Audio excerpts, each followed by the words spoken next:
Hello everyone, welcome back to the Arunodaya. I am your teacher and mentor Abhishek Pariyar.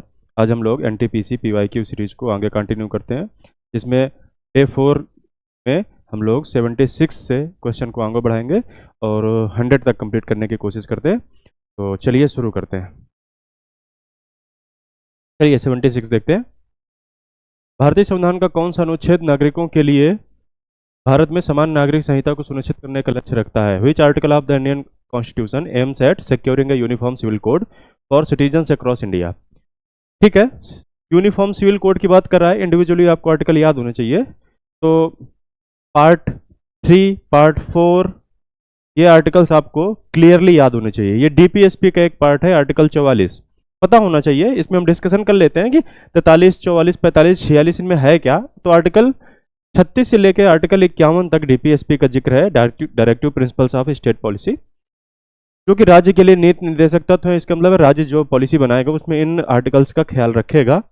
ठीक है, article 44 में UCC की बात करता है। ठीक है, इसी पे डिस्कशन कर लेते हैं हम। आंसर इसका ये 44वां अनुच्छेद होगा, 44। ठीक है, यूसीसी क्या है? तो यूनिफॉर्म सिविल कोड है। यूनिफॉर्म का मीनिंग क्या होता है? सबके लिए समान, और सिविल का मतलब है नागरिक। ऐसा कोई कानून बनाया जाए, कोड का मतलब होता है सेट ऑफ लॉज। ऐसा कोई कानून बनाया जाए जो सबके लिए समान हो। इसका क्या मतलब है? इसकी जरूरत क्यों पड़ी? इसका मतलब है देश में अभी अलग अलग कानून चल रहे होंगे, तो हाँ, कुछ रिलीजन्स के लिए अपने पर्सनल लॉ होते हैं, वो उन कानून के तहत उनके रिलीजन में चीजें फॉलो होती थी। सुप्रीम कोर्ट ने कई केसेस में बार बार जजमेंट में बात बोली कि यूनिफॉर्म सिविल कोड को लागू करना चाहिए। वो चाहे 1985 का शाहबानो केस हो और या फिर 2017 का सहरा बानो केस हो, सारे केसेस पे, इसके अलावा भी बहुत सारे केसेस पे जजमेंट सुप्रीम कोर्ट ने दिया हुआ है कि यूनिफॉर्म सिविल कोड होना चाहिए, यानी नागरिकों के साथ भेदभाव कानून में तो कम से कम नहीं होना चाहिए। इसके लिए यूनिफॉर्म सिविल कोड की डिमांड होती रही है जगह जगह पे। और इसी क्रम में 2024 में सबसे पहला राज्य उत्तराखंड ने सबसे पहले सिविल कोड को लागू कर दिया। बात यहीं रुकने वाली नहीं है, क्योंकि और भी दूसरे राज्य भी इसको लागू करने की तैयारी में है, यानी उन पे काम कर रहे हैं। जैसे एक राज्य असम हो गया, एक राज्य गुजरात हो गया, ये काम कर रहे हैं, इस पे ड्राफ्टिंग पे काम कर रहे हैं लोग, है ना। तो आगे इन फ्यूचर में आपको यहाँ भी लागू होता दिख सकता है यूनिफॉर्म सिविल कोड। तो लागू हो गया यूनिफॉर्म सिविल कोड। इसका क्या मतलब है? कि राज्य में सभी व्यक्तियों के साथ कानून के हिसाब से, इस कानून के हिसाब से व्यवहार होगा। इस यूनिफॉर्म सिविल कोड में 2024 में जो उत्तराखंड में लागू हुआ, इसकी ड्राफ्टिंग केंद्र में हुई थी। इसका मतलब है लगभग कुछ हद तक सारे स्टेट्स में जो सिविल कोड लागू होगा वो सेम होगा। ठीक बात है। उत्तराखंड में जब कानून लागू हुआ तो दो चीजें हमें याद करने की आवश्यकता है कि दो लोगों को इससे अलग रखा गया, दो कैटेगरी को इससे अलग रखा गया। एक तो जो पार्ट 21 है, पार्ट 21 में स्पेशल प्रोविजन लिखे हुए हैं, उसमें जो ट्राइबल एरियाज लिखे हुए हैं, स्पेशल स्टेटस के अंतर्गत आपको ट्राइबल एरियाज मिल जाएंगे। इनको एक्सक्लूड करके रखा गया है इससे कि इनके ऊपर ये यूनिफॉर्म सिविल कोड नहीं लागू होंगे। दूसरा, इसके अलावा एक कैटेगरी जो LGBTQIA और आगे प्लस, इस समुदाय को भी इससे अलग रखा गया है, क्योंकि ये डिफरेंट होते हैं नॉर्मल सिविलियन से, तो इनको कुछ अलग व्यवस्था कर गई है कि इनको एक्सक्लूड कर दिया गया है इससे। ठीक है, ये व्यवस्था लागू कर दी गई है। अब LGBTQIA क्या होता है इसको पता होना चाहिए आपको, डायरेक्ट क्वेश्चन हो सकता है। प्लस का मतलब होता है कि ये कैटेगरी जो हमने अभी तक डिस्टिंग्विश की है, ये इससे ज़्यादा भी हो सकती है। जैसे L से लेस्बियन, G से गे, B से बाइसेक्सुअल, T से ट्रांसजेंडर, Q से क्यूयर या क्वेश्चनिंग, I से इंटरसेक्सुअल और A से असेक्सुअल। ठीक है, और भी कैटेगरी डिफाइन की जा सकती है आगे, तो उसके लिए प्लस लगा हुआ है। इसके अलावा अगर बात करें कि क्या 2024 से पहले इंडिया में कहीं सिविल कोड लागू था क्या, तो लागू था। हाँ, एक स्टेट है गोवा। गोवा में 1867 से ही सिविल कोड लागू है, लेकिन ये सिविल कोड पुर्तगीज का है। ठीक है, तो क्योंकि गोवा में पुर्तगीज रूल कर रहे थे, तो ये civil code Portuguese civil code था, ये लागू था और आज भी लागू है। तो आज़ादी से पहले भी और आज़ादी के बाद भी, यानी संविधान लागू होने के बाद भी, यूनिफॉर्म सिविल कोड लागू कराने वाला एक राज्य भी एग्जिस्ट करता था, वो है गोवा। दूसरा राज्य उत्तराखंड हो गया। इसके बाद अब आगे के राज्य ये इस क्रम में इसमें शामिल हो जाएंगे। ठीक है, यूनिफॉर्म सिविल कोड के लिए जो जो डेटा हो सकता था इस पर चर्चा कर ली। चलिए 77 नंबर क्वेश्चन देखते हैं। भारतीय संविधान का कौन सा अनुच्छेद उच्च न्यायालय के न्यायाधीशों द्वारा शपथ या पुष्टि से, यानी ओथ एंड अफर्मेशन की बात कर रहा है, ठीक है। स्टेट की जुडिशरी में आर्टिकल 214 से शुरुआत होती है और 237 तक ये आर्टिकल्स लिखे होते हैं। अब अगर आपको इतना मालूम है कि स्टेट की जुडिशरी में हाई कोर्ट्स के लिए आर्टिकल 214 से शुरुआत होकर के 237 तक लिखा है, तो इस बात का जवाब देने में आपको कुछ समय नहीं लगेगा। आर्टिकल 219 आप लगा करके निकल जाएंगे। इतनी जानकारी होनी चाहिए, हमने कई बार चर्चा करी है। पार्ट्स, शेड्यूल और उनके आर्टिकल की रेंज तो हमें कम से कम याद हो, और पार्ट 3, 4 तक के तो डेटा हमें इंडिविजुअली याद हो, ठीक है। तो हमने जवाब तो दे दिया कि 219 है, लेकिन कल को 219 नहीं इसके साथ के भी आर्टिकल आ सकते हैं, तो आपकी जिम्मेदारी ये रहेगी कि आप हाई कोर्ट से संबंधित जो भी आर्टिकल हैं उनको याद करके रखें, ठीक है। तो हाई कोर्ट से संबंधित आर्टिकल कौन कौन से हैं? जैसे शुरुआत 214 से होगी, तो 214 में लिखा हुआ है कि एक हाई कोर्ट होगी, तो कॉन्स्टिट्यूशन ऑफ हाई कोर्ट लिखा हुआ है। 215 वही high court court of record भी होगी। 216 कॉन्स्टिट्यूशन ऑफ, तो 214 में लिखा है कि राज्य के लिए एक हाई कोर्ट होगी या राज्यों के लिए हाई कोर्ट्स होंगी, ये बात लिखी है 214 में। 215 में कोर्ट ऑफ रिकॉर्ड होगी, वही हाई कोर्ट, और 216 में कॉन्स्टिट्यूशन ऑफ हाई कोर्ट कैसे बनेगी ये बात लिखा हुआ है 216 में। 217 में जो जजेस होंगे उनकी का अपॉइंटमेंट और कंडीशंस की बात करता है 217। 218 में एक आर्टिकल में ये बात लिखी हुई है कि जो सुप्रीम कोर्ट के जजेस के साथ जो बिहेवियर होगा जजेस को हटाने को लेकर के, वही हाई कोर्ट के साथ होगा। तो application of certain provision related to Supreme Court and to High Court, यानी सुप्रीम कोर्ट और हाई कोर्ट के जजेस के साथ जो प्रोविजन अप्लाई होंगे वो हाई कोर्ट के साथ भी अप्लाई होंगे, यानी सुप्रीम कोर्ट और हाई कोर्ट के लिए कुछ प्रोविजन है जो सेम अप्लाई होंगे। तो ठीक है, इसमें एप्लीकेशन हम लिखे दे रहे हैं इसको, ठीक है।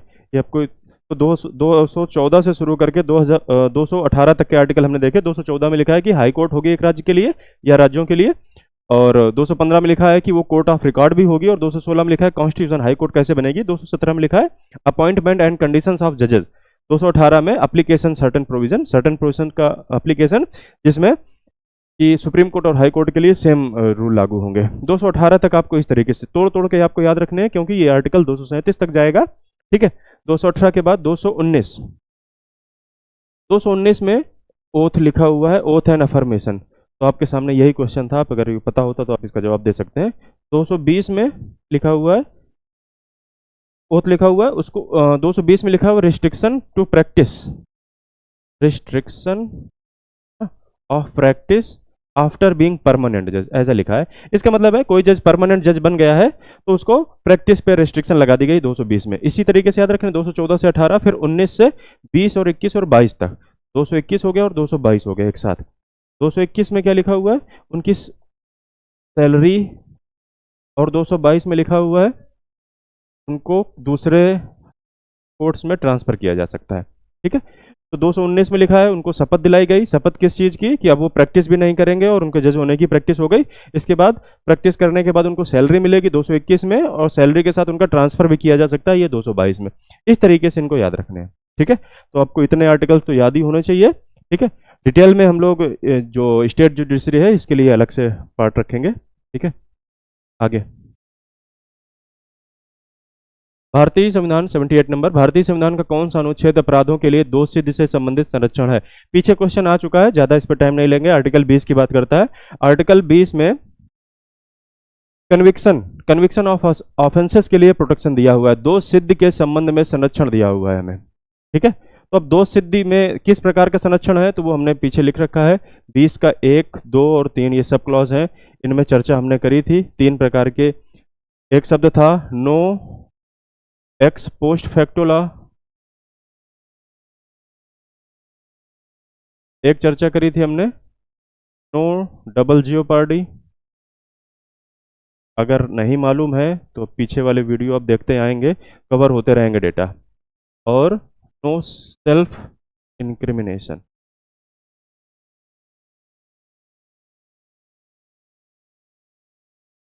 ठीक है। ये 3 सुरक्षा मिली हुई है। No ex post facto law का मतलब क्रिमिनल जो कानून होंगे इनको रेट्रोस्पेक्टिव यानी पीछे की तारीख से नहीं लागू किया जा सकता है। इसका मतलब है जिस समय वो क्राइम हुआ है उस समय जो कानून लागू है उसी के तहत सजा दी जा सकती है। डबल जेओपार्डी का मतलब है एक क्राइम के लिए एक से ज्यादा बार सजा नहीं दी जा सकती है। नो सेल्फ इंक्रिमिनेशन का मतलब है किसी व्यक्ति को बाध्य नहीं किया जाएगा कि वह स्वयं के विरुद्ध साक्ष्य दे। ठीक है, 19 में क्या है, 20 में क्या है, 21 में क्या है, 18 में पता होना चाहिए आपको। 18 भी वो आर्टिकल है जो केवल 18 का जो सब क्लॉज 2 है वो ऐसा आर्टिकल है जो केवल और केवल सिटीजन्स को मिला हुआ है। तो एक जो चर्चा करी थी कि कौन से आर्टिकल्स हैं जो एक्सक्लूसिव सिटीजन्स को मिले हैं, वो आपको याद रहने चाहिए हमेशा। कौन से हैं? 15, 16, 18 का 2, 19 और 29 और 30। ये आर्टिकल आपको याद रहने चाहिए जुबान पे, क्योंकि जैसे ही मिले ऑप्शन में टिक करके आगे बढ़ना है। तो आर्टिकल 18 में लिखा क्या है? Abolition of titles. ठीक है, जो टाइटल्स मिलते थे उनको समाप्त कर दिया गया। 21 में क्या लिखा है भाई? Right to life and personal liberty, ये शब्द लिखा हुआ है आर्टिकल 21 में। आर्टिकल 21 एक अम्ब्रेला आर्टिकल है जिसमें बहुत सारे आर्टिकल बाद में डिफाइन हुए। आर्टिकल 21 का ए भी है जिसको बाद में 86वें संविधान संशोधन 2002 से शामिल किया गया। 20वां है, हमने जवाब दे दिया है। ठीक है, और 19वां कुछ आज़ादी मिली हुई है, कुछ फ्रीडम मिली हुई है। उन आज़ादी में उनका क्रम आपको याद रखना है। क्या होता है? 19 के 1 में A B C D E F, G हटा दिया गया है, वो एफ हटा दिया गया है और जी है अभी। ठीक है, इसको रिपील कर दिया गया है, इसको ट्रांसफर कर दिया गया है 300A में। ठीक है, लीगल राइट बना दिया गया है। और 300A में कौन से संविधान संशोधन से? तो 44वां संविधान संशोधन 1978 से। इनमें क्या है हमने चर्चा करी हुई है, फिर से एक बार जल्दी से बोल देते हैं। Speech, assembly, association, movement, residence, ये हट गया, और एक है प्रोफेशन। ये 6 प्रकार की आज़ादी मिली हुई है, पहले 7 होती थी। एक आज़ादी को कम कर दिया गया, उसे लीगल राइट बना दिया गया 44वें संविधान संशोधन से, राइट टू प्रॉपर्टी को। ठीक है, ये आर्टिकल्स आपको पता होने चाहिए। तो जो क्वेश्चन रिपीट होते हैं तो जिम्मेदारी है कि उनके रिवाइज करना है बार बार, और जो नए हैं उनको सीखना है और नोट डाउन करने हैं अगर आपके नोट्स में अवेलेबल नहीं है। भारतीय संविधान के अनुच्छेद 6, as per article 6B of the constitution of India every person has a right to citizenship of India if they migrated from Pakistan before date. इसकी भी चर्चा करी है, सिटीजनशिप का जो वीडियो है उस पर डिटेल में चर्चा है।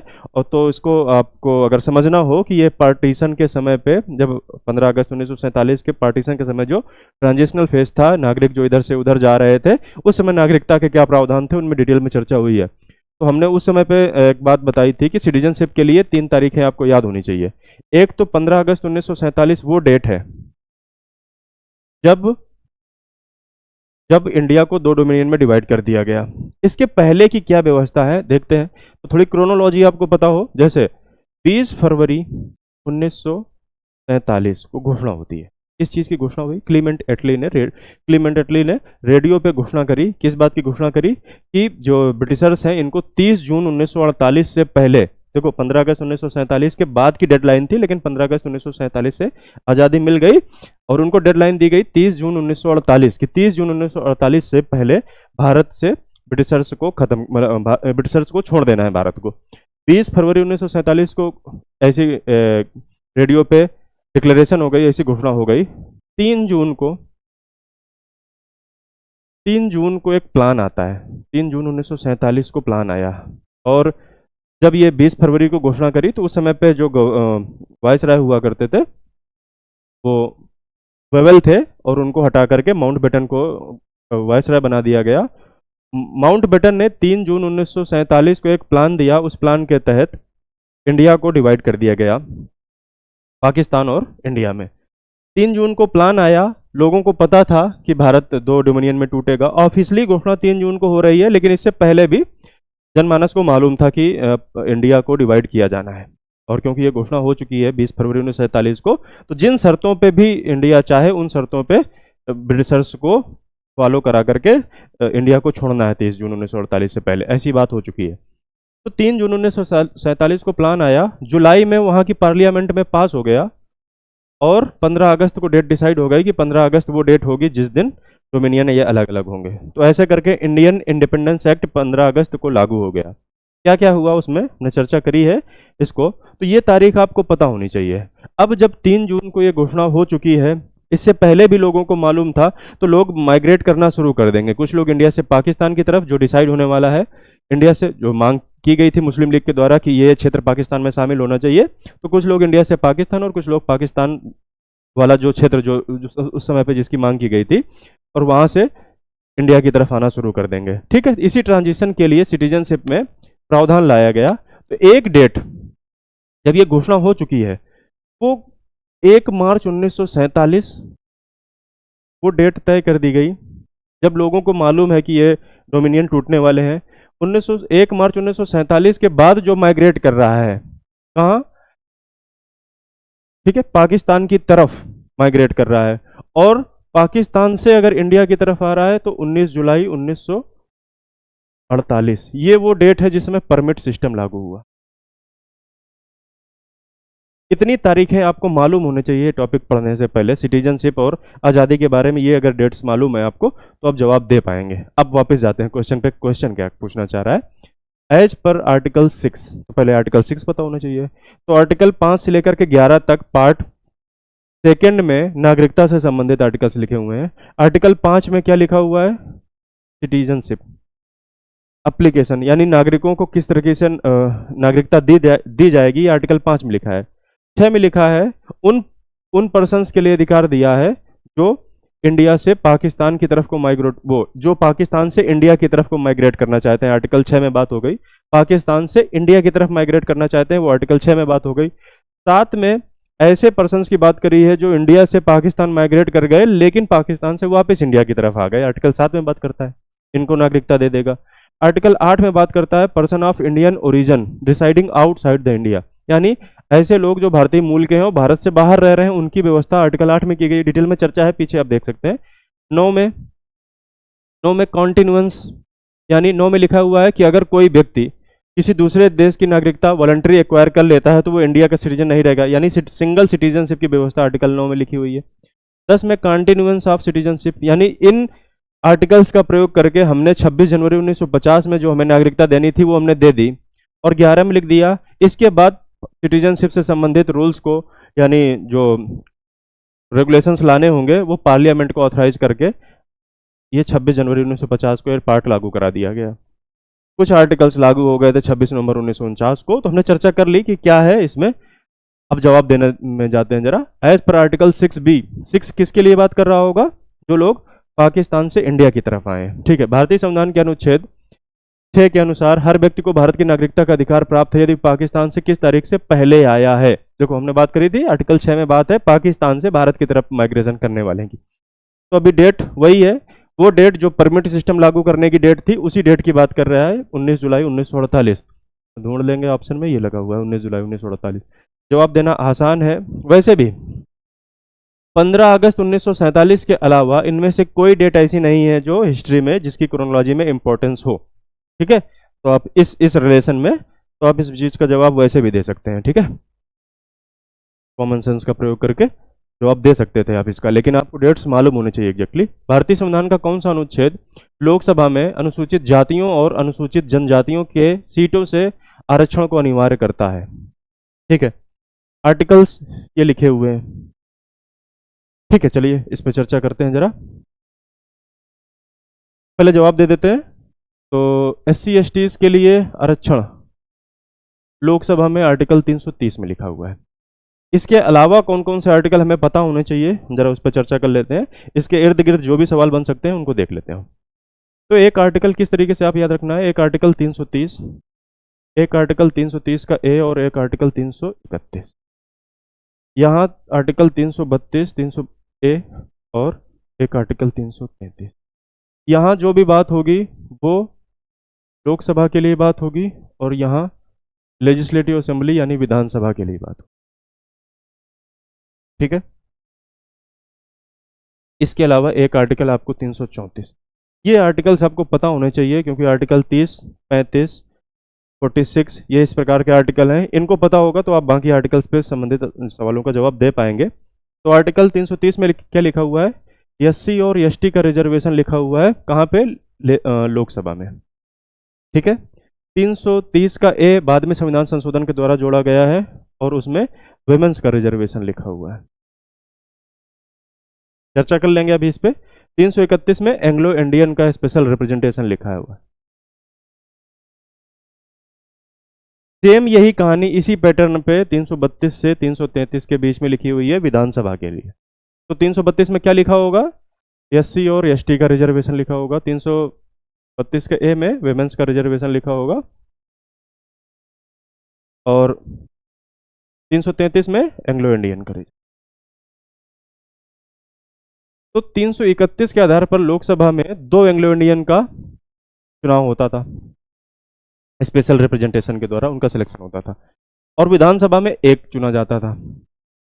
क्यों बोल रहे हैं? क्योंकि इसको बंद कर दिया गया। कब से बंद कर दिया गया? 2020 से बंद कर दिया गया। ठीक है, कौन सा संविधान संशोधन है इस पर चर्चा कर लेते हैं। उससे पहले हम 334 को देख लेते हैं जरा। ठीक है, आर्टिकल 334 में लिखा हुआ है रिजर्वेशन और स्पेशल रिप्रेजेंटेशन है वो कुछ समय के बाद बंद हो जाएगा। कुछ समय कितना होगा, इसको पार्लियामेंट ने समय समय पे संशोधन करके डिजाइन किया हुआ। ऐसा ही एक संविधान संशोधन किया गया 104वां संविधान संशोधन 2020 में। 2020 में ये जो सर्टेन पीरियड है इसको डिफाइन किया गया, जो कि 10-10 साल के लिए बढ़ाया जा रहा था।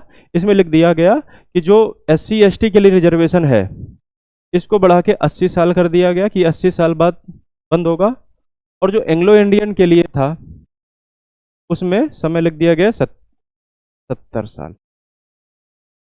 अब अगर 1950 से जब संविधान लागू हुआ उससे 70 साल जोड़ेंगे तो 2020 में पहुंच जाएंगे, यानी 70 साल बाद ये बंद हो जाएगी व्यवस्था।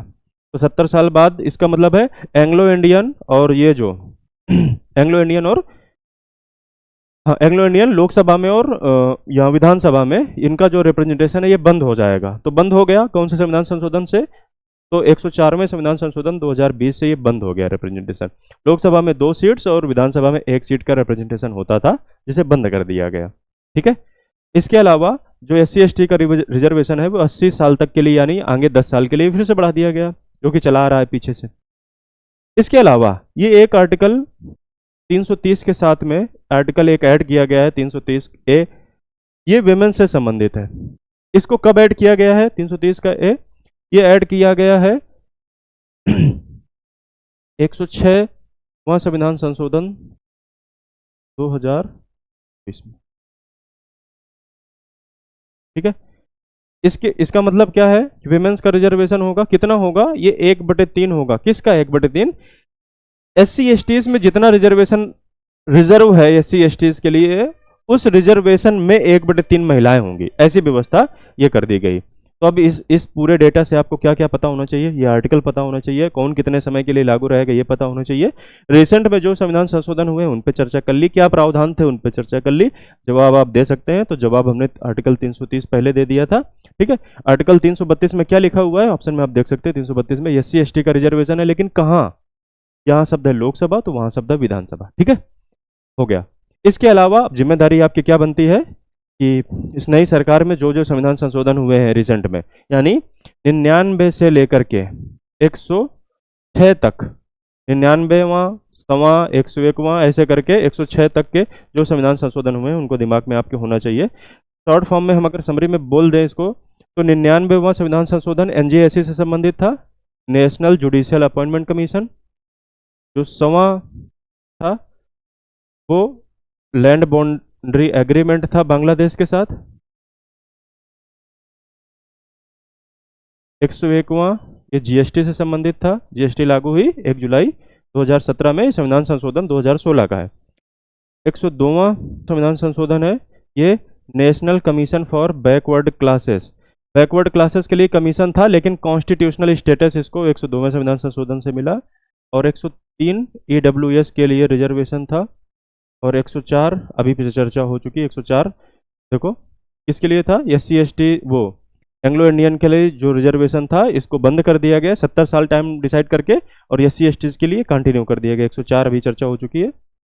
और 105 में सोशल और एजुकेशनल बैकवर्ड क्लासेस को आइडेंटिफाई करने के लिए स्टेट्स को पावर दी गई है 105 में। और 106 में विमेंस के लिए जो 1/3 रिजर्वेशन है लोकसभा और विधानसभा में, SC ST के भीतर टोटल स्ट्रेंथ का 1/3 लोकसभा और विधानसभा में महिलाएं नहीं होंगी, उसका मतलब ये है ये जो SC ST में रिजर्वेशन है टोटल, उसका 1/3 महिलाएं होंगी। रिजर्वेशन के भीतर ये रिजर्वेशन है, यानी 1/3 महिलाएं उनमें से होंगी। तो ये आर्टिकल्स और ये संशोधन आपको पता हो तो आप अपडेट रहेंगे, ठीक है। 81 नंबर देखते हैं। भारतीय संविधान का कौन सा अनुच्छेद पंचायतों की शक्तियों, अधिकारों और जिम्मेदारी से संबंधित है? पीछे क्वेश्चन आ चुका है, और अगर याद हो कि हमने चर्चा करी है 243 का जी, तो 243 आर्टिकल में पंचायत व्यवस्था है। 243 से शुरू करके 243 ओ तक जाती है, ठीक है, जिसमें हमने पार्ट 9A 9B इनके सब्जेक्ट जिसमें 29 और 18 जिक्र किया है, पीछे डिटेल पे चर्चा है, पीछे जाके क्वेश्चन पीछे सेम इसी से संबंधित क्वेश्चन आया हुआ है, उस पर चर्चा करिए, ठीक है। तो ए में लिखा हुआ है ग्राम पंचायत, बी में लिखा हुआ है उनका कॉन्स्टिट्यूशन कैसा होगा, सी में लिखा है कंपोजिशन क्या होगा, डी में लिखा है उनका रिजर्वेशन, ई में ड्यूरेशन, एफ में पावर, अथॉरिटी एंड रिस्पॉन्सिबिलिटी, ये सब लिखा हुआ है।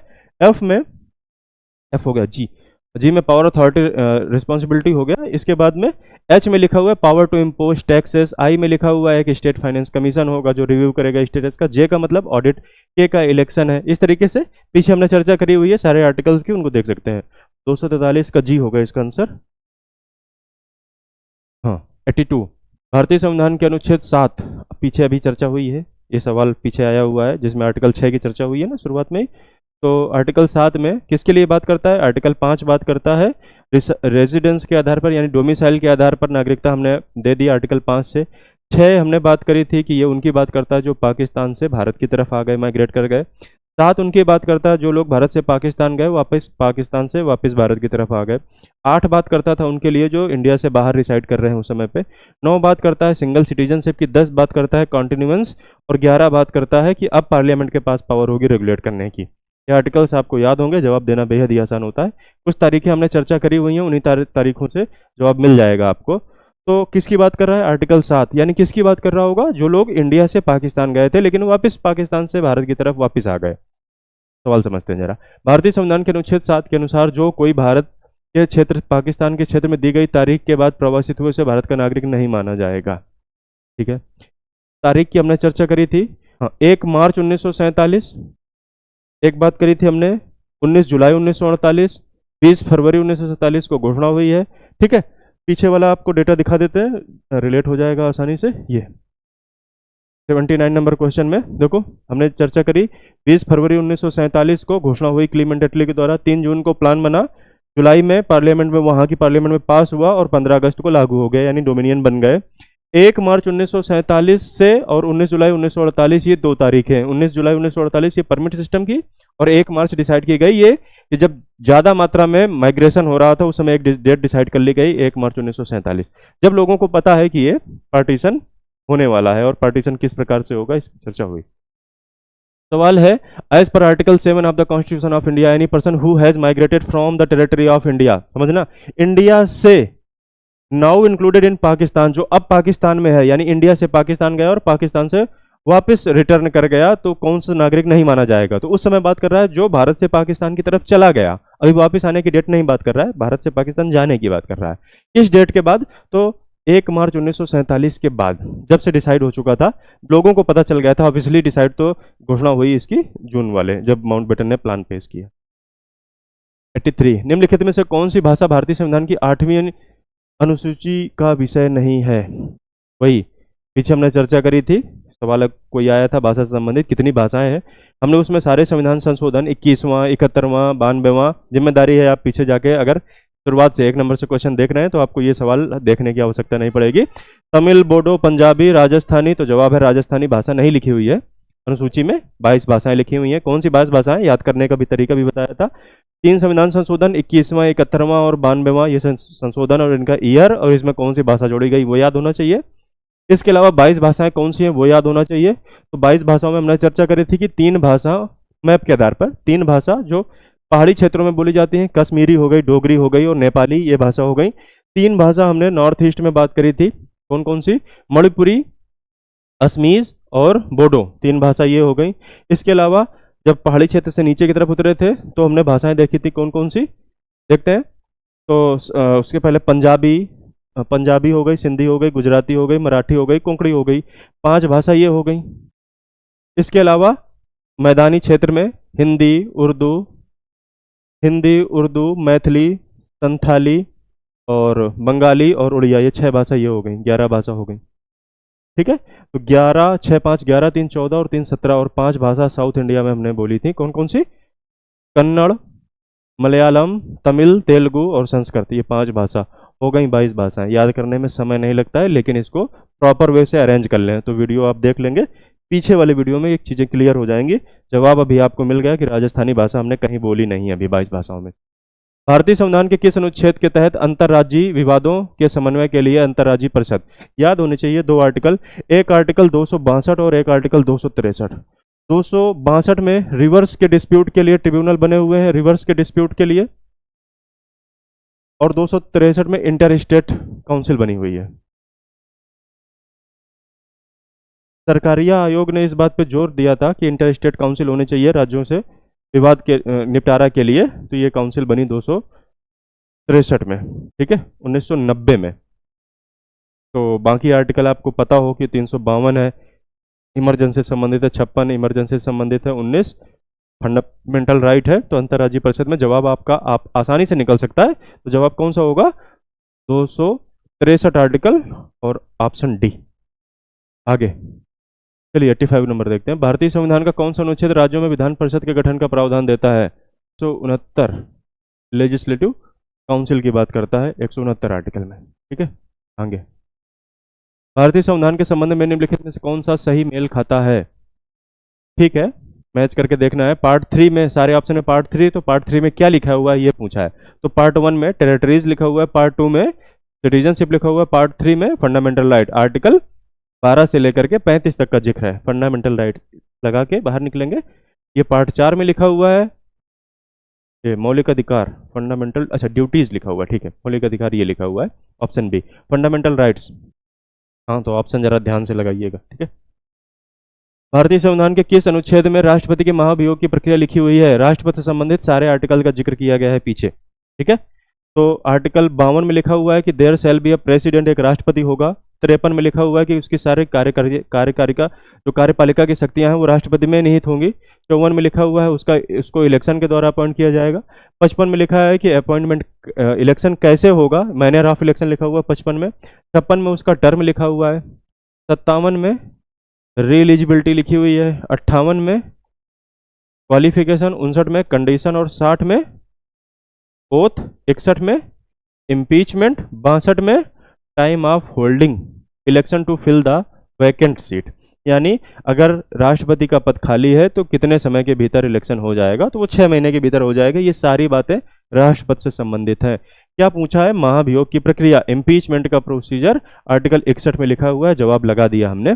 इसके अलावा अगर आपको मालूम हो तो ये इंडिविजुअल आर्टिकल्स पता है तो ठीक है, नहीं तो आपको आर्टिकल्स ये याद होने चाहिए, आप जवाब दे पाएंगे। सवाल ये है कि महाभियोग की प्रक्रिया किस देश से ली गई? तो अमेरिका के संविधान से महाभियोग की प्रक्रिया ली गई है। पीछे हमने एक आर्टिकल की जिक्र किया है, अगर आपको मालूम हो तो आपके लिए एक क्वेश्चन है, उसमें कमेंट में आप जवाब दे सकते हैं। संविधान में किस देश के संविधान से इस बात की प्रेरणा हमें मिली है, यह शामिल किया गया है संविधान में, जो प्रेसिडेंट के पास एडवाइजरी पावर है, एडवाइजरी लेने की सुप्रीम कोर्ट से, या सुप्रीम कोर्ट की एडवाइजरी पावर है जो राष्ट्रपति को सलाह दे सकता है मांगने पर, राष्ट्रपति के द्वारा मांगे जाने पर। ये किस देश के से प्रेरित है ये व्यवस्था? इस बात का आप जवाब, उस देश का नाम आप कमेंट में दे सकते हैं। भारतीय संविधान में कौन सी अनुसूची संघ राज्यों के बीच शक्तियों के विभाजन की बात करती है? फिर से चर्चा हुई है, सारी जो शेड्यूल्स हैं वो याद होनी चाहिए। शेड्यूल्स याद करने का जो क्रम है वो हमने बता रखा है। ये एक कुछ सेकंड में आप इसको लिख सकते हैं और लिख के रिवाइज कर सकते हैं। ठीक है, शुरुआत में 8 शेड्यूल होती थी, अभी 12 हो गई हैं। टेरिटरी, इसमें इमॉल्यूमेंट एंड सैलरी लिखा हुआ है। ए से अफर्मेशन एंड ओथ, आर से राज्यसभा में सीटें, एस से शेड्यूल एरिया का एडमिनिस्ट्रेशन। अदर शेड्यूल्ड एरिया का मतलब क्या है? असम, मेघालय, त्रिपुरा, मिजोरम। अब से फेडरेशन, फेडरेशन का मतलब है आर्टिकल 246 में जो सब्जेक्ट्स लिखे हैं उसमें 3 प्रकार की लिस्ट लिखी हुई है। एक यूनियन लिस्ट है, एक स्टेट लिस्ट है और एक कंकरेंट लिस्ट है। कंकरेंट लिस्ट किस देश से ली गई है? तो ऑस्ट्रेलिया के संविधान से प्रेरित है, और ये 3 लिस्ट ली गई हैं। तो सवाल का जवाब तो हमें मिल गया कि ये कौन से नंबर पे? 8वें नंबर पे, वो 7वें नंबर पे, 7वीं अनुसूची हो गई। 8वें नंबर पे ऑफिशियल भाषा लिखी है, लैंग्वेज की बात करता है। एल का मतलब है लैंड रिफॉर्म, तो मतलब सर्टेन प्रोविजन को जो वैलिडिटी होगी वो 9वें से हो गया, 10वें में डिफेक्शन 1985 52वां संविधान संशोधन, और ये 73वां और 74वां संविधान संशोधन 11वीं और 12वीं शामिल की गई। ठीक है, ये लैंग्वेज की बात करता है। कितनी भाषाएं? 14 थी, 22 हो गई। कैसे 22 हो गई? 21वां, 71वां और 92वां संविधान संशोधन याद होना चाहिए। रिवीजन आपको इसी तरीके से करना है, एक क्वेश्चन आए तो उसके पेरीफेरल में जो जो क्वेश्चन आ सकते हैं उनको आपको रिवाइज कर लेना है। ठीक है, लैंग्वेजेस की बात हो गई। तो एक और डेटा यहाँ पे आपको पता होना चाहिए कि शुरुआत में यूनियन लिस्ट में 97 सब्जेक्ट थे, अब 100 हो गए हैं। स्टेट लिस्ट में शुरुआत में 66 सब्जेक्ट होते थे, अब 61 हो गए हैं। और कंट्रोल लिस्ट में शुरुआत में 47 होते थे, अब 52 हो गए। यानी जो 5 यहाँ से हटाए गए वो 5 यहाँ जोड़ दिए गए। इस तरीके से आपको ये डेटा पता होना चाहिए। स्टेट लिस्ट में क्या क्या सब्जेक्ट है, इससे भी क्वेश्चन आता है, तो कुछ इंपॉर्टेंट सब्जेक्ट आपको वो भी पता होने चाहिए। देखो आगे क्वेश्चन इसी बात पे शामिल है। राज्य सूची में स्थानीय महत्व के विषय शामिल हैं। इंग्लिश देख लेते हैं जा। The state list contain subject of local important. ठीक है, which of the following follows under the state list. कह रहा है कि लोकल इंपॉर्टेंस के जो सब्जेक्ट हैं वो स्टेट लिस्ट में होते हैं, तो इनमें से कौन सा ऐसा सब्जेक्ट है जो स्टेट लिस्ट में है यानी लोकल इंपॉर्टेंस रखता है। जवाब दे सकते हैं। कृषि आय के अलावा आय पर कर, taxes on income other than agriculture. सही है, ये यूनियन लिस्ट का हिस्सा है, यानी कृषि योग्य आय पर इनकम टैक्स लगता भी नहीं है, और कृषि योग्य आय पर अगर कुछ व्यवस्था लगानी है टैक्स की वो स्टेट के पास है अधिकार। इसके अलावा जो भी इनकम होगी वो इनकम टैक्स के अधिकार के अंतर्गत आएगा, जिसमें यूनियन लिस्ट का वो सब्जेक्ट है। बैंकिंग यूनियन लिस्ट का सब्जेक्ट है। कॉर्पोरेशन टैक्स यूनियन लिस्ट का सब्जेक्ट है। तो जवाब हमारे पास आ गया कि जवाब डी ही हो सकता है, ये जवाब है। ठीक है, तो 3 पे हमें मालूम है, चौथा दे सकते हैं। पब्लिक हेल्थ एंड सैनिटेशन, ये स्टेट लिस्ट का सब्जेक्ट है, पता भी होना चाहिए, ये लोकल इंपॉर्टेंस रखता है। ठीक है, आगे। भारतीय संविधान का कौन सा अनुच्छेद कार्य, शिक्षा और कुछ मामलों में सार्वजनिक सहायता के अधिकार की, यानी इंग्लिश पढ़ेंगे तो आपको वही शब्द मिल जाएगा जो पॉलिटी में लिखा हुआ है। ठीक है, which of the following articles of the Indian constitution is directed to establish the right to work, to education, to public assistance. ठीक है, ये याद होगा, आर्टिकल 41 की बात करता है, हम सीधे बता करके जा सकते हैं। तो ये इंडिविजुअल आपको याद होना चाहिए, कोई तरीका नहीं है। तरीका ये है कि आप एक एक आर्टिकल को पढ़िए, उनको सेग्रीगेट करिए किस तरीके से। तो आर्टिकल 36 से 51 तक के आर्टिकल हैं डीपीएसपी में, आपको याद करा दिए जाएंगे, लेकिन आपको उनको याद करना है। ठीक है, किस तरीके से याद होंगे ये हम देख लेंगे किसी छोटे वीडियो में, शॉर्ट वीडियो बना देंगे जिसमें आर्टिकल आपको फंडामेंटल वो directive principles of state policy के याद करा दिए जाएंगे। भारतीय संविधान का कौन सा अनुच्छेद धन विधेयक को परिभाषित करता है? ठीक है, देख लेते हैं। धन विधेयक को परिभाषित करता है 110, पीछे क्वेश्चन आया उस पर चर्चा करी गई है। कैसे याद रखने हैं? आर्टिकल 107, आर्टिकल 108, 109 और 110 और 111। वीटो पावर पे क्वेश्चन आया था, तब हमने चर्चा करी थी इन आर्टिकल्स की, पीछे आप देख सकते हैं। तो जवाब देने के लिए हमारे पास है 110। 109 में क्या लिखा हुआ है देख लेते हैं, इस पे सारे आर्टिकल्स एक बार देख लेते हैं। 107 में introduction and passing of bills लिखा हुआ है। 108 में ज्वाइंट सेशन लिखा हुआ है। ज्वाइंट सेशन का मतलब क्या है? लोकसभा और राज्यसभा दोनों मेंबर एक साथ बैठेंगे एक हॉल में, वोटिंग होगी। कब होगी? जब कोई बिल डेडलॉक में फंस जाता है, यानी वो बिल पास नहीं हो पाता सामान्य प्रक्रिया के द्वारा। तो ज्वाइंट सेशन कौन बुलाता है? राष्ट्रपति बुलाता है। अध्यक्षता कौन करता है? लोकसभा का स्पीकर करता है। कभी भी चेयरमैन, जो राज्यसभा का चेयरमैन है, वो अध्यक्षता नहीं कर सकता। क्यों नहीं कर सकता? क्योंकि राज्यसभा का चेयरमैन एक एग्जीक्यूटिव पोस्ट है। ठीक है, वो एक्स ऑफिशियो पोस्ट होती है। 109 हो गया, ये special provision related to money bill, special provision लिखा हुआ है। 110 में मनी बिल लिखा हुआ है। 111 में असेंट टू बिल्स लिखा हुआ है, यानी प्रेसिडेंट असेंट करेगा बिल को और उसमें वीटो पावर एंजॉय करेगा। 3 प्रकार के वीटो पावर है, उन पर चर्चा करी हुई है हमने यहाँ पे। 112 में एनुअल फाइनेंशियल स्टेटमेंट, इसी प्रकार से आर्टिकल आपको पता होना चाहिए। 113 में एस्टीमेट्स। ठीक है, तो आपको अगर ये आर्टिकल्स याद हैं तो आप जवाब दे सकते हैं। इसका क्या मतलब है? ये क्वेश्चन देखने के बाद आपको ये पता लग जाना चाहिए कि आर्टिकल्स आपको याद होने चाहिए। शुरुआत में महत्वपूर्ण आर्टिकल्स याद होने चाहिए, क्योंकि कंपटीशन बढ़ता जा रहा है। वो आर्टिकल्स उनको भी शामिल कर लेता है एग्जाम में जो आपके लिए इंपॉर्टेंट नहीं है, यानी सारे ऑप्शन ऐसे रख देगा जिसमें आपको नहीं मालूम होगा, तब जवाब देना कठिन हो जाता है। इसके लिए जरूरी यह है कि 395 आर्टिकल से आप ओवरव्यू हो लें। भारत में संघ के मंत्रियों के लिए शपथ की व्यवस्था कहाँ लिखी हुई है? अभी शेड्यूल पे क्वेश्चन था। पहली शेड्यूल थी टीयर्स, टी से टेरिटरी, ई से इमोल्यूमेंट, सैलरी की बात करता है। तीसरी ए है, तीसरा शब्द ए है। ए से अफर्मेशन एंड ओथ, यानी तीसरी अनुसूची में शपथ की बात करता है। हो गया, अगर आपको याद है तो जवाब कुछ सेकंड में आप देकर आगे बढ़ जाएंगे। भारत में संविधान का कौन सा अनुच्छेद सार्वभौमिक वयस्क अधिकार का प्रावधान करता है? ये बात करता है चुनाव से संबंधित। चुनाव से संबंधित जो पार्ट है, पहले तो इतना ही पता हो कि पार्ट 15 की बात करता है। पार्ट 15 चुनाव संबंधित है। कहाँ से शुरू होता है? आर्टिकल 324 से शुरू होता है। कहाँ तक जाता है? तो 342 तक जाता है। ठीक है। अब भारतीय संविधान का कौन सा अनुच्छेद वयस्क सार्वभौमिक वयस्क अधिकार को का प्रावधान देता है? इंडिविजुअल आर्टिकल आपको पता होना चाहिए। तो आर्टिकल 324 में लिखा हुआ है कि एक इलेक्शन कमीशन होगा जिसका काम होगा superintendence direction and control of elections, यानी इलेक्शंस को सुपरिंटेंडेंस करने के लिए, डायरेक्शन देने के लिए और कंट्रोल करने के लिए एक इलेक्शन कमीशन होगा। ये आर्टिकल 324 में लिखा हुआ है। ठीक है। 325 में क्या लिखा हुआ है? उसका काम होगा इलेक्टोरल रोल तैयार करना, स्पेशल इलेक्टोरल रोल तैयार करना। जैसे जैसे जनगणना होगी एक स्पेशल इलेक्टोरल रोल तैयार किया जाएगा। ठीक है। 326 में लिखा हुआ है कि ये जो चुनाव होंगे डायरेक्ट इलेक्शन वाले, डायरेक्ट इसमें लिख देते हैं हम इलेक्टोरल रोल की बात करते हैं, कि एक मतदाता सूची तैयार करेगा।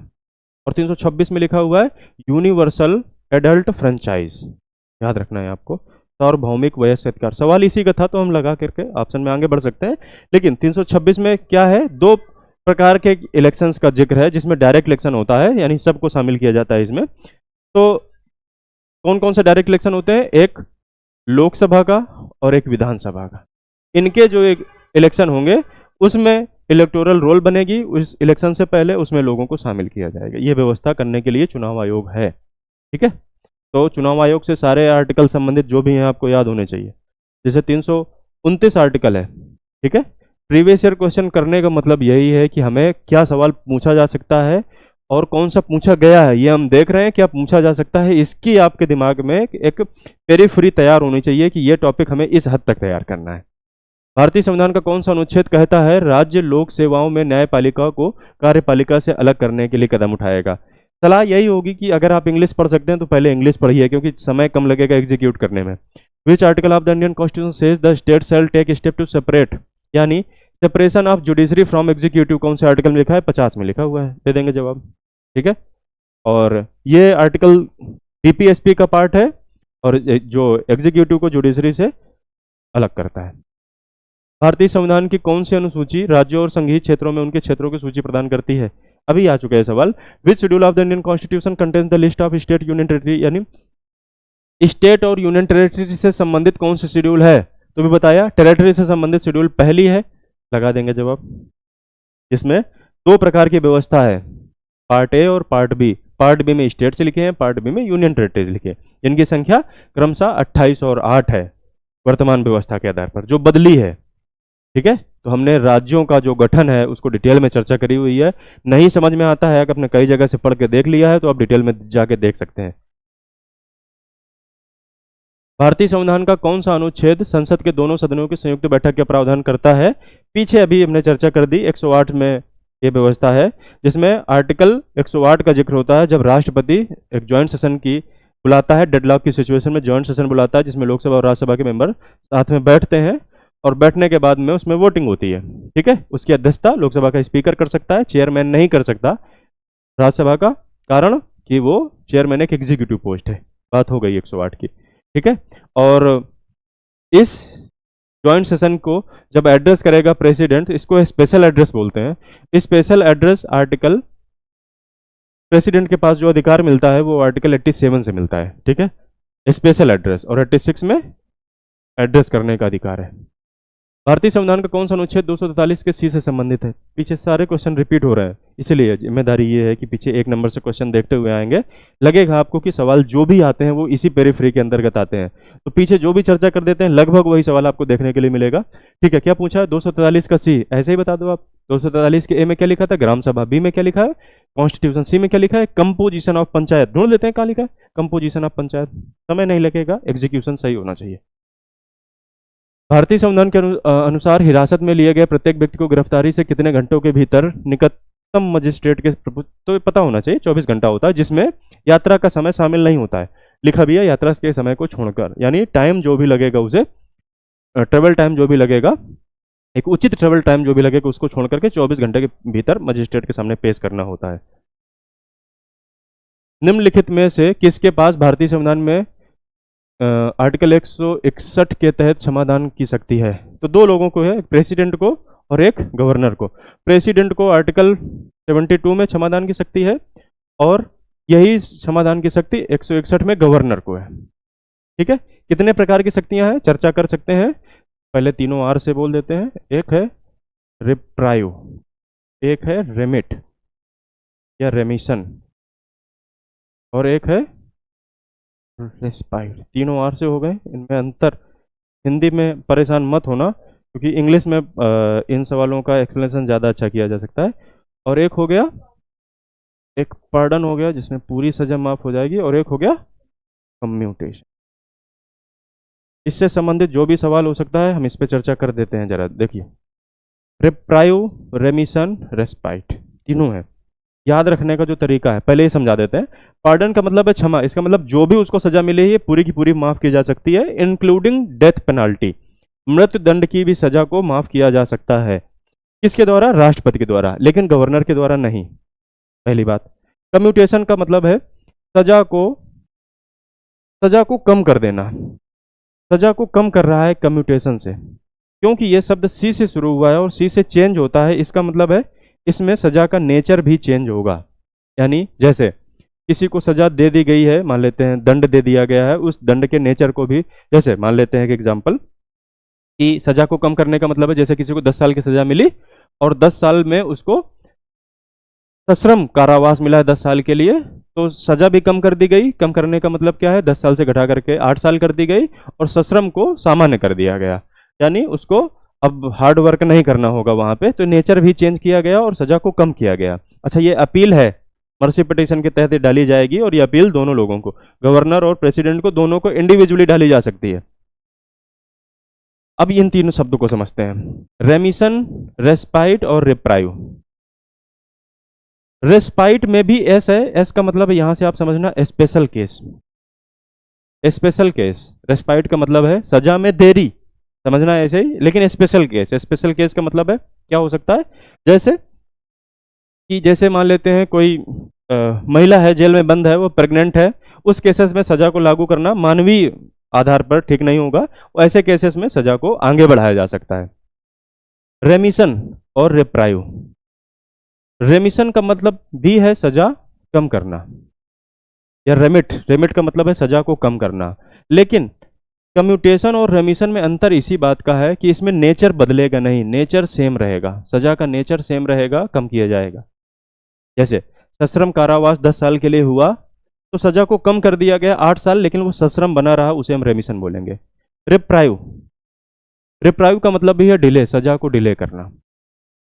डिले किया जा सकता है, किस केसेस पे किया जा सकता है? जैसे मान लेते हैं किसने पिटीशन डाल रखी है, सजा को अभी लागू करना उचित नहीं है, ये मानवीय ग्राउंड के आधार पर है रेस्पाइट, और ये उचित नहीं है। क्यों? जैसे मान लेते हैं किसी को मृत्युदंड मिला सुप्रीम कोर्ट या हाई कोर्ट से, और उसने मर्सी पिटीशन डाल दी और उसको एग्जीक्यूट करने का, यानी उसको खत्म करने का तारीख दे दी गई कि इस तारीख को इसको खत्म कर दिया जाएगा, और मर्सी पिटीशन पे अभी डिसीजन आना बाकी है। हो सकता है राष्ट्रपति उसको मृत्युदंड से क्षमा दे दे।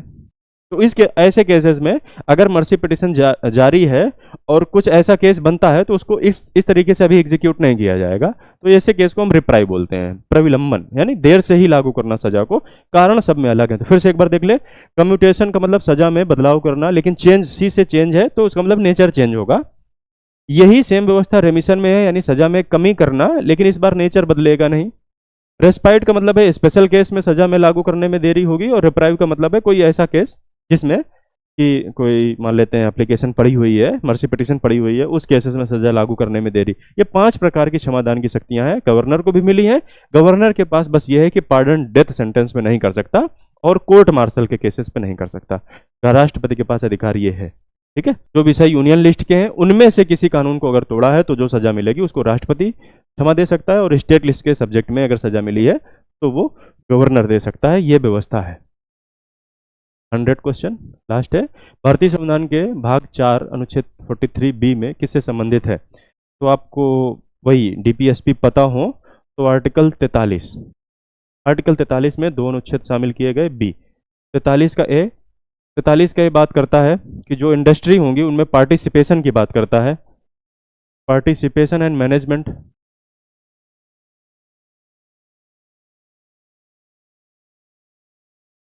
ऑफ इंडस्ट्री, इसकी बात करता है। शामिल कब किया गया? तो 42nd अमेंडमेंट 1976 से शामिल किया गया।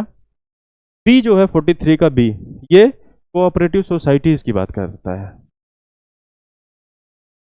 कब शामिल किया गया? तो याद रखनी है तारीख, ईयर याद होना चाहिए, 97वां संविधान संशोधन 2011 से कोऑपरेटिव सोसाइटी की बात करता है।